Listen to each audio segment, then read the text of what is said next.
नमस्कार किसान भाइयों और बहनों, कृषि दर्शन कार्यक्रम में आप सभी का स्वागत है। दर्शकों, आज हम आपको बहुत ही महत्वपूर्ण जानकारी देने जा रहे हैं। आज हम आपको बताएंगे कि जैविक कीटनाशकों के द्वारा आप कैसे कीट प्रबंधन कर सकते हैं, अपनी फसलों को कैसे कीटों से बचा सकते हैं और उत्पादन बेहतर कर सकते हैं।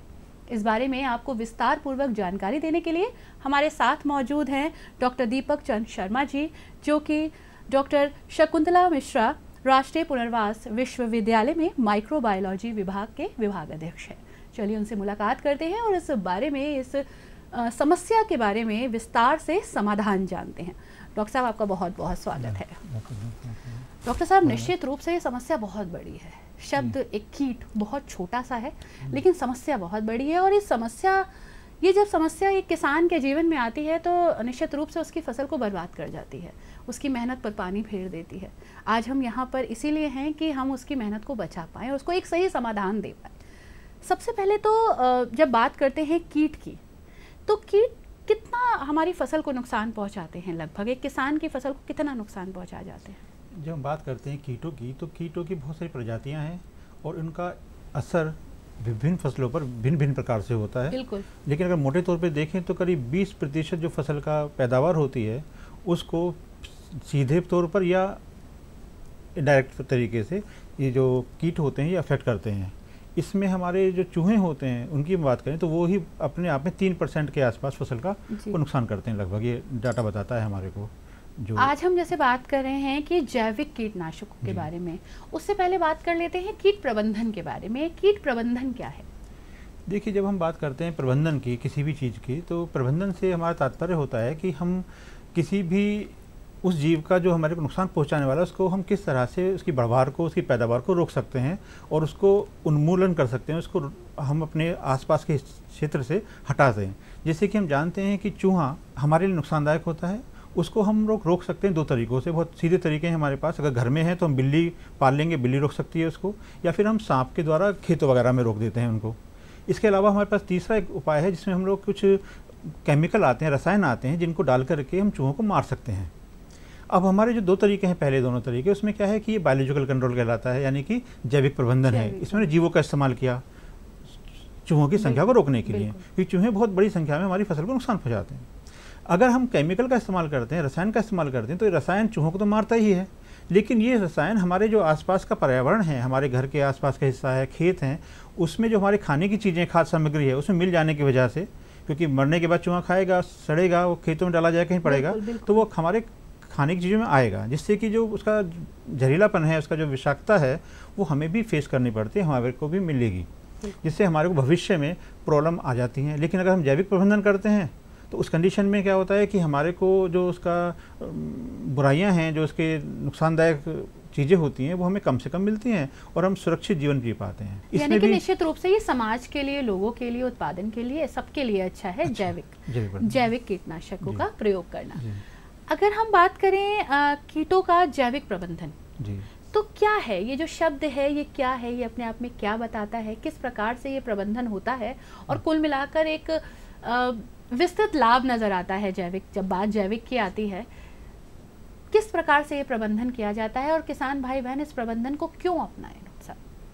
देखिए, होता क्या है कि जो कीट होते हैं ये हमारी फसलों को खाते हैं, उनका भोजन है ये। बिल्कुल। लेकिन कभी कभी क्योंकि भोजन, हम खेत में एक तरह की फसल उगाते हैं तो उनकी संख्या बहुत बढ़ जाती है और हमारी फसल को नुकसान करते हैं। इससे किसान भाइयों को बहुत नुकसान होता है, क्योंकि उनका जो पैदावार है फसल की वो घट जाती है, और जो हमारे लिए भोजन की रिक्वायरमेंट है, जो फुलफिल होगा वहीं से मिलना है हमारे को फसलों के द्वारा, वो हमें मिल नहीं पाता है। तो हम क्या करते हैं कि हम ऐसे कीटों का चुनाव करते हैं जो कि हमारी फसलों को तो ना खाएं, लेकिन वो कीट भक्षी हों, कीटों को खा जाएं। अच्छा। तो अगर हम उनको अपने लैबों में और अपने किसान भाई अपने खेतों के आसपास उनको ऐसे पौधे लगाकर उनकी संख्या को बढ़ा दें, तो जब भी वो किसान अपने खेतों में कुछ फसल उगाएंगे तो उसको वो जो कीट हैं वो खा जाएंगे। जैसे कि एक एफिड नाम का पतंगा, जिसे बोलते हैं हम लोग आम बोलचाल की भाषा में, पतंगा एक रस चूसक है जो कि कोपल जो होती हैं पौधों की, कोमल जिससे पौधे बढ़ते हैं, उसका रस चूस जाता है, उसकी ग्रोथ को रोक देता, उसकी बढ़वार को रोक देता है। दूसरा जो फल होते हैं, फूल आते हैं, उन फूलों के रस को चूस के फूलों खराब कर देता है, जिससे जो पैदावार है फसलों की, बहुत सारी फसलों की बुरी तरह से प्रभावित होती है। इसी में एक कीड़ा है हमारे पास, एक कीट है जिसे हम बीटल बोलते हैं अंग्रेजी में। ये बीटल या कहें हम लोग गुबरीला टाइप का जानवर है जो कि लेडी बग कहलाता है। इसके ऊपर ये गोलाकार होता है और उसके ऊपर लाल रंग के ऊपर काले काले के धब्बे होते हैं, किसान भाई देखते होंगे खेतों के अंदर। ये जो कीड़ा है, ये कीट खुद भी बहुत सारे एफिड्स को या इन पतंगों को खाता है, और जब ये अपने अंडे देता है तो उस अंडों से इसके लार्वा निकलते हैं, और ये लार्वा का मुख्य भोजन सिर्फ और सिर्फ वही एफिड होते हैं, वही पतंगे होते हैं। तो इस तरह से अगर ये हम छोड़ दें इसको, अपने लेडी बीटल को खेतों के अंदर बढ़ने दें, संख्या बढ़ाएं इनकी, ऐसी फसल लगाएं आसपास के क्षेत्रों में। जिस सौंफ के पौधों पर ये बहुत अच्छे से ग्रो करता है, किसान भाई अगर सौंफ के पौधे लगा दें आसपास में और ये बीटल ग्रो करें तो ये अंडे देंगे जाकर के उन जगहों पर जहाँ पर कि पतंगों की समस्या ज़्यादा है। अच्छा। पत्ती की ये अंडे देगा, और जब अंडे से लार्वा निकलेगा तो वो जो पतंगे हैं वो खा जाएगा, जिससे हमारी जो फसल होगी उस पर बुरा असर नहीं आएगा, क्योंकि बायोलॉजिकल कंट्रोल हो गया। एक कीट ने दूसरे कीट को खा लिया, हमने इसके अंदर कोई रसायन का इस्तेमाल नहीं किया, और रसायन के जो कुप्रभाव हैं वो हमें नहीं मिलेंगे। इससे हमारा प्रोडक्शन बढ़ जाएगा और सेहत भी हमारी अच्छी रहेगी। इस तरह की जो फसलें होती हैं उन फसलों की भी कीमत ज़्यादा होती है मार्केट के अंदर, क्योंकि आज लोग जागरूक हो गए हैं और चाहते हैं कि ऐसी फसलें खाएं जिसमें कि रसायनों का प्रयोग कम से कम किया गया हो। बहुत सारी भ्रांतियां हैं, बहुत सारी ऐसी चीज़ें हैं जो किसान अभी भी सोचते हैं, या जैविक प्रक्रिया के बारे में सही जानकारी नहीं होती है। तो एक बार आप ज़रूर बताइए कि जब हम रासायनिक प्रबंधन की बात करते हैं तो वो कैसे होता है, और उसका जो प्रभाव है वो कहाँ तक पहुँचता है, खासकर दुष्प्रभाव। एक्चुअली क्या है कि जब हम देखते हैं वास्तविकता में, हमें लगता है रसायन, बहुत तरह के रसायन मार्केट में अवेलेबल हैं जिनको कि हम इस्तेमाल करते हैं, बहुत आसानी से हो जाता है, बहुत आराम से मिल जाते हैं। क्लोरोपायरोफास एक है रसायन इस तरह का, जिसको कि हम बहुत सारे कीटों के प्रबंधन में इस्तेमाल करते हैं। जनरलाइज है, 2022 में इसको बैन कर दिया गया है, लेकिन फिर भी ये जगह जगह इस्तेमाल होता है। इसमें क्या होता है कि अगर किसी इंसान के संपर्क में आ जाए सीधे तौर पर, इसका स्प्रे करते हैं खेतों के अंदर किसान भाई, उनकी सांसों में आएगा तो उनको अस्थमा की समस्या आएगी, सांस के दोष रोग हो जाते हैं उनको। इसके अलावा उनके जो तंत्रिका तंत्र है उसको बुरी तरह से प्रभाव करता है, जिससे कि अगर अधिक समय तक वो उसके संपर्क में रहेंगे तो उनको कोमा में जाने की स्थिति बन जाती है। और ये जो कीटनाशक होते हैं ये तुरंत ही डालने के बाद ख़त्म नहीं होते हैं, जो फल सब्जियाँ रहती हैं जिस पर हम डालेंगे इसको, उस पर भी इसका प्रभाव बना रहता है। तो अगर इसको हम खाएंगे तुरंत ही तो जो खाने वाले लोग हैं उनको भी इसके कुप्रभाव भुगतने पड़ते हैं। इसके अतिरिक्त जब ये पानी बह करके, जब बरसात होती है, बारिश के द्वारा ये नदी नालों में जाता है तो पीने के पानी को भी हमारे को कंटेमिनेट करता है। कुएँ भी हमारे दूषित हो जाते हैं बहुत बार, और उस मिट्टी में भी बिछता जाता है, मिट्टी में भी आता रहता है ये। तो इससे क्या होता है कि लंबे समय तक, कई सालों तक ये पड़ा रहता है और समस्या लंबे टाइम तक हमें देता रहता है। लगता है हमें कि डाल दिया इसको और कीड़े मर गए हमारे। कीड़े जो मर जाते हैं उनको मारने में जिस हमने केमिकल का इस्तेमाल किया है, ये केमिकल लॉन्ग टर्म तक रहने की वजह से हमें भी मारने की क्षमता रखता है। एक फिनोमेना और होता है, एक प्रभाव और पड़ता है कि जब हम कभी किसी चीज़ को, कोई रासायनिक चीज़ों को डालते हैं खेतों के अंदर, तो वो समय के साथ साथ रहती हैं और वो जो सूक्ष्म जीव रहते हैं मिट्टी के अंदर उनको भी प्रभावित करती हैं, जिससे कि बुरे कुछ सूक्ष्म जीवों की संख्या बढ़ जाती है खेतों के अंदर। इससे किसानों का जो खेत होता है वो बंजर हो जाते हैं, उसमें फसल अच्छी नहीं होगी, क्योंकि सूक्ष्म जीव जो क्रिया करते, जो न्यूट्रिएंट बनाते, वो नहीं बना पा रहे होते हैं। इससे जो होता है कि लगता तो है कि हमने डाल दिया और जल्दी से मर गए कीटों का विनाश हो गया, किंतु लॉन्ग टर्म में हमारे को उससे कहीं ज़्यादा नुकसान देखने पड़ते हैं, उठाना पड़ता है। और व्यक्तिगत रूप से किसान को भी नुकसान उठाना पड़ रहा है जब वो एक संपर्क में आ रहा है उसके। जी बिल्कुल। अगर जैविक प्रबंधन की बात की जाए डॉक्टर साहब, तो जैविक प्रबंधन में सूक्ष्म जीवों का प्रयोग किया जाता है जी। तो इनका प्रयोग कैसे कर सकते हैं, क्या प्रक्रिया है पूरी? देखिए, सूक्ष्म जीवों का जो प्रयोग करते हैं हम लोग, एक्चुअली क्या होता है कि एक तो कीट हमारे को बीमारी करते हैं, मतलब फसलों को नुकसान पहुंचाते हैं। इन कीटों को रोकने के लिए कुछ ऐसे हमारे पास सूक्ष्म जीव हैं जो कि उन कीटों की ग्रोथ को, उनके बढ़वार को रोक देते हैं और उन्हें मार देते हैं बहुत जल्दी से। जब हमारे पास कीटों को फसलों के ऊपर डालना होता है कीटों के लिए, तो उसके लिए बड़ा अच्छा हमारे पास एक बैक्टीरियम है जिसे बोलते हैं हम लोग बैसिलस थुरिंजेंसिस। ये एक सूक्ष्म जीव है। इस सूक्ष्म जीव के स्पोर मिलते हैं, इसके बीज मिलते हैं, छोटे छोटे कहना चाहिए मुझे, मोटे तौर पर स्पोर बोलते हैं उनको साइंटिफिकली। इन स्पोर्स को अगर हम पाउडर के फॉर्म मिलते हैं, इनको अगर हम पानी में घोल कर स्प्रे कर दें तो जो भी कैटरपिलर जिन्हें बोलते हैं हम लोग, सुंडी जीव होते हैं जो कि छेद करके पत्तियों को खाते हैं, उन सभी तरह के जीवों को ये मार डालते हैं। उनसे प्रबंध हो जाता है। कभी कभी कुछ सूक्ष्म जीव ही बीमारी पैदा करते हैं, ये तो कीट था, लेकिन जब सूक्ष्म जीव बीमारी करते हैं तो सूक्ष्म जीव के निराकरण के लिए भी हम लोग सूक्ष्म जीवों का इस्तेमाल करते हैं। जैसे कुछ फंगस होती हैं, फंजाई होती है, फफूंद जिन्हें बोलते हैं हम लोग, ये फफूंद भी पेड़ों के अंदर कभी कभी सड़ने का रोग पैदा करती हैं, कभी कभी उनके फलों को सफ़ेद कर देती हैं, उनकी क्वालिटी ख़राब कर देती हैं, कभी कभी पेड़ गल जाते हैं और उनकी ग्रोथ रुक जाती है, एकदम से फसल ख़राब हो जाती है ज़्यादा पानी भरने की वजह से। तो इस तरह के फफूंदों को रोकने के लिए हमारे पास एक फंगस है, ट्राइकोडर्मा।